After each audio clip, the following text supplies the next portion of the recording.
դուք ավելի վաղ ասել եք, որ եթե մենք չլինենք իշխանության, թրիփն չի լինի, բայց դրանից հետո Նիկոլ Փաշինյանը ուղիղ հայտարարեց, որ Իրանում ստեղծված իրավիճակը ժամանակավորապես Միացյալ Նահանգների հետաքրքրությունները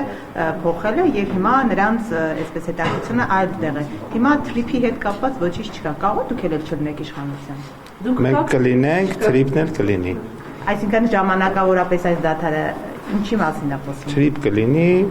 քաղաքացիական պայմանագիրն էլ կլինի։ Բայց կարող է խնդիրները չեն ստեղծվել։ Երկուսն էլ կլինի։ Չէ, բայց ամեն դեպքում հիմա ժամանակավոր դադար է, այսինքն Միացյալ Նահանգների ամեն ինչ ըստ պլանավորման գնում է հարգելի գործընկերներ, հա, հասկանալի է կա խնդիրներ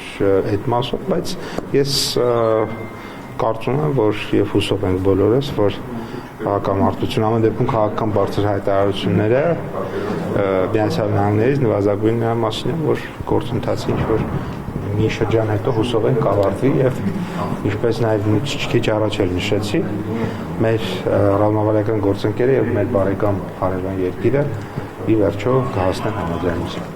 Այսինքն ես կողմից վստահեցումներ են հնչել, որ կշարունակվի գործընթացը, թե դա լավատեսական է ձեր կողմից։ Ես կարծում եմ, որ մենք մեր օրակարգով պետք է շարժվենք, աշխարհում միշտ էլ տարբեր տեկտոնական շարժումներ կարող են լինել, բայց եթե մենք մեր ճիշտ ճանապարհով շարժվենք, մենք միշտ այդ ընթացքում զբաղված կլինենք կարկանդակ ուտելով եւ ոչ թե խառնված կլինենք այլ բաների մեջ,